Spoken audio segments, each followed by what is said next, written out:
Keith, do you want to start us off? Maybe a question, maybe wrong. Have you ever been involved in a game before where you're 5-0 up after 20 minutes and what goes through your mind? I'm not sure if I have. I can't remember, which might sound a surprise, but I've got no idea. What goes through your head? No, it's always about managing the game. I think even at 5-0 after 20 minutes, the game's not done. There's a lot of time to play. I've seen crazy things happen in football. So with the quality that Tottenham have got in the front areas, we had to keep our composure and concentration. I thought we did that. I thought the players deserve a lot of credit for what they gave today. It was a top-class performance. Was it a tactic to go as from the, I mean, you normally do start fast, but was it a tactic to go out from the off like that because they changed from the usual 5 at the back to 4? Yeah, I don't think it's formation dependent. We want to try and start games like that, especially here at home. But it's easier said than done, as I've said before. You know, the first goal probably changes everything, changes the feel. The supporters were magnificent for us. They really got in the game.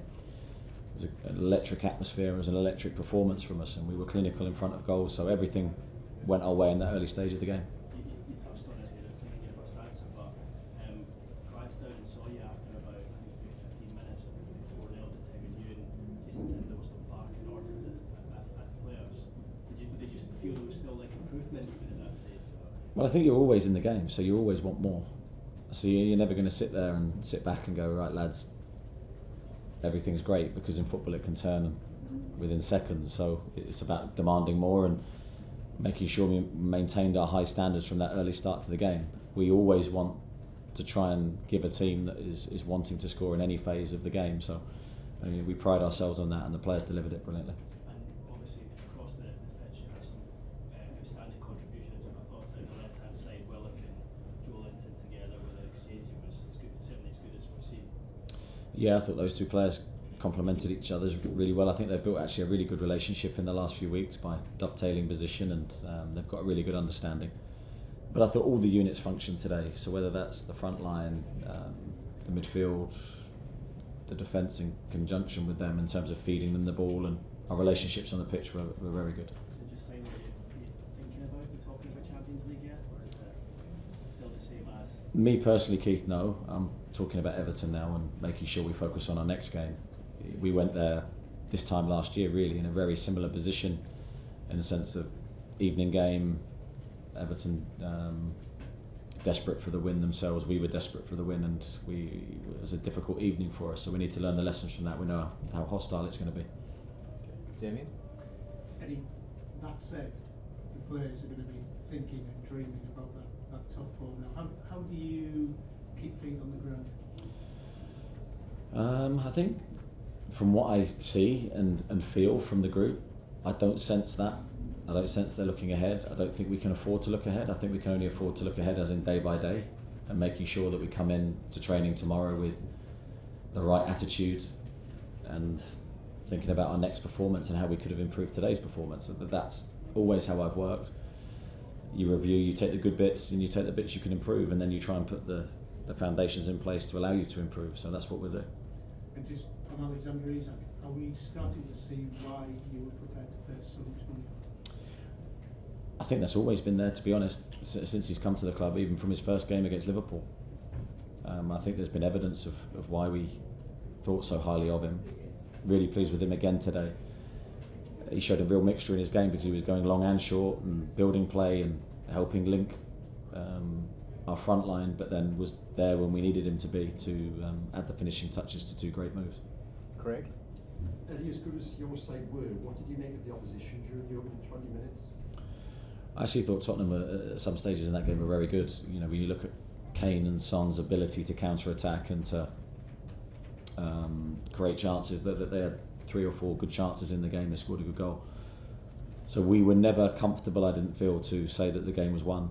And we respect the opposition and respect their capabilities. I think it was all about us though today and how well we played. Aaron? Eddie, you've obviously beaten Spurs, Man United, Chelsea, St James' Park, and driven Man City. Is there a simple answer as to why Newcastle just played so well against the top teams this season?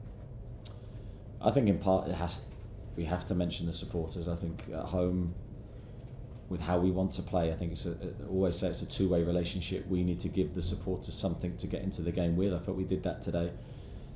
with how we started the match, and then they give us so much back. They give us energy, they give us the ability to maintain our high physical outputs, and they also unsettle the opposition. So I have to pay a big thank you to them today.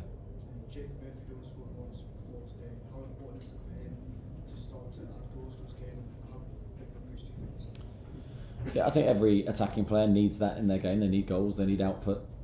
Jacob has delivered a lot in terms of helping the team. I'm delighted he gets the recognition really that his performances or recent performances have deserved.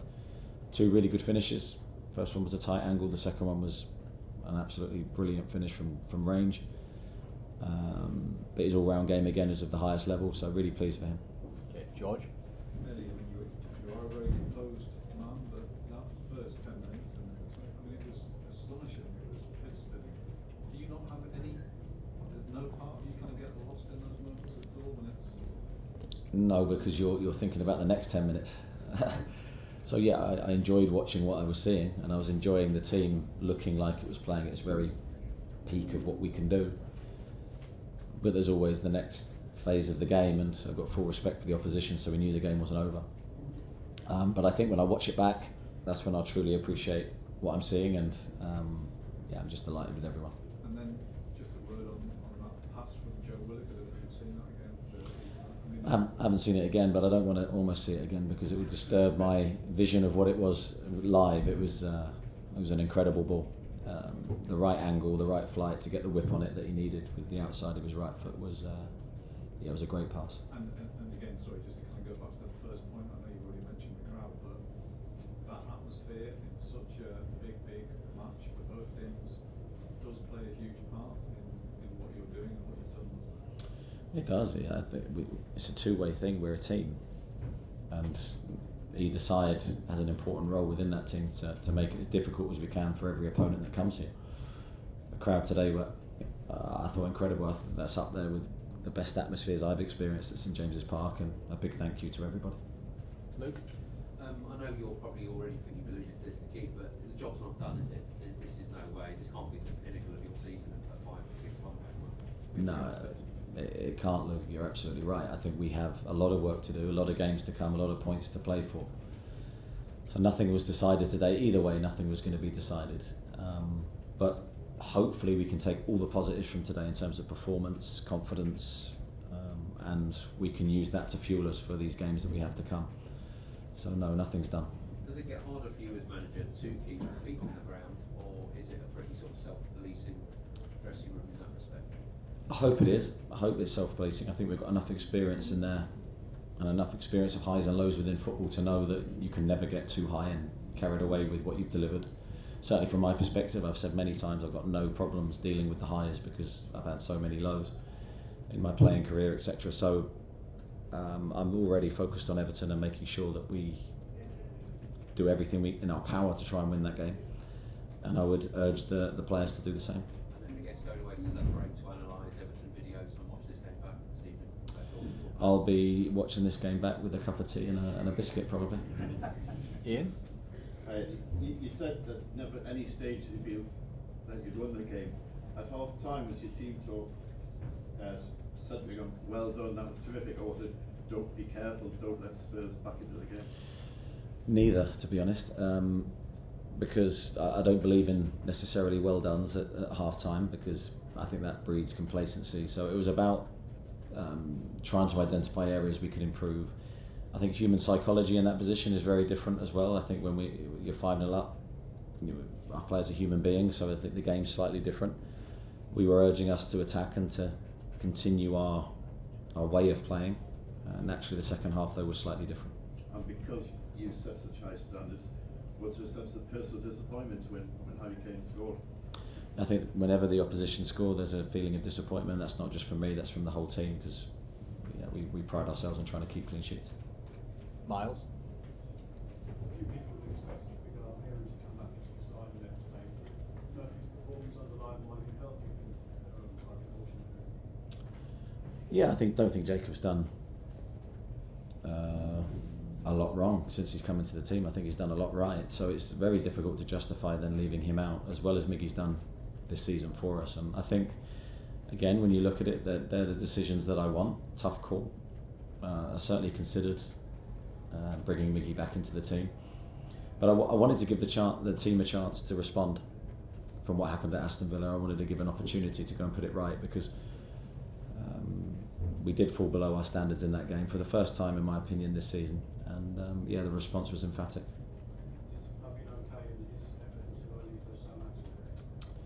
I think Everton will be too early for Maxi, yes. With Fabian, I don't know. We've got a couple of knocks in there. Mark? Eddie, you've now beaten Manchester United and beaten Tottenham already. Do you feel that this shows that you kind of belong in that elite now? More and more of these kind of wins that you put together is showing that it's not flippantly that you belong in this league. I'd encourage the players to think that way. I think we need that confidence. You play these games if you have doubts. That's not a healthy place to be. So we want the players to go into the game believing that we are the superior team. Now, to believe that takes, in my opinion, very good preparation. You need the confidence to come from how we've prepared, and then you need the players' inner belief to be very high. And hopefully, with the more wins we can get, the more that inner belief is strengthened. Touched on Joe Willock's pass. His overall game was really good. He's played really well consistently now. And once, does he deserve an England call? Do you think we're going to see him a bit of that? Well, I think I've said before, I think it should be his goal, without a doubt. That should be his personal motivation, and I believe he'll be getting closer after displays like that, because I think all action can do a little bit of everything. The attacking side, the defensive side definitely improved. I still believe there's more in there from Joe to show. More goals will come, I hope, for him. But he's got to be knocking on the door. Scott?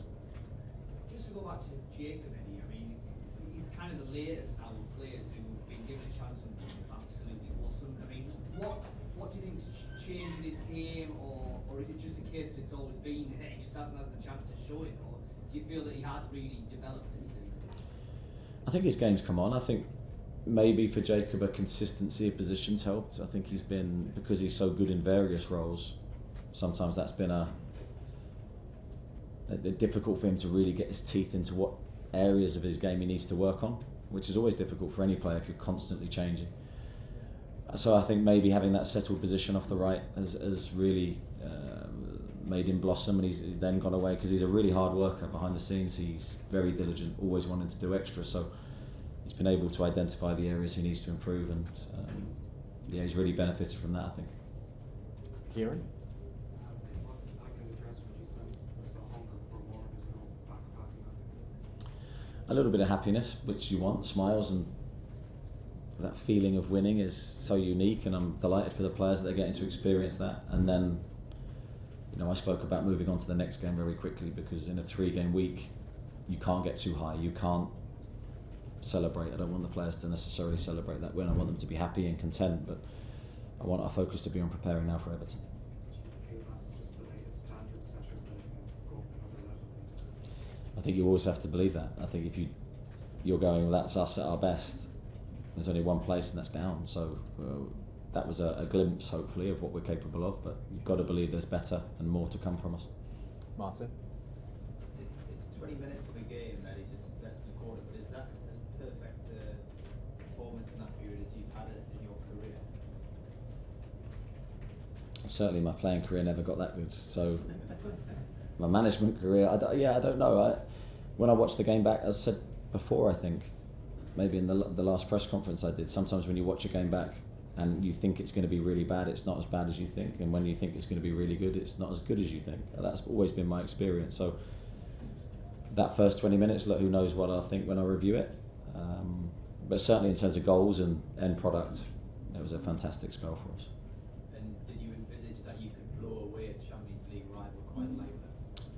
I don't think you ever see the game. I didn't visualise the game going that way, no.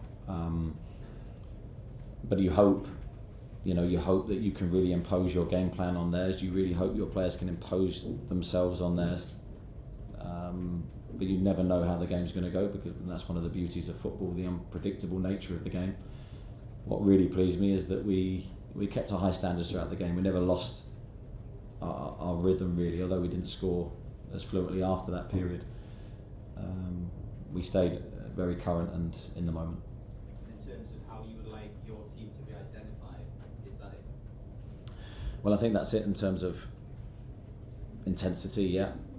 they can tick that one off in terms of our willingness to win the ball, and our intention and desire to score, but not in necessarily a direct way in terms of linking and moving as a team. I thought it was at the highest level.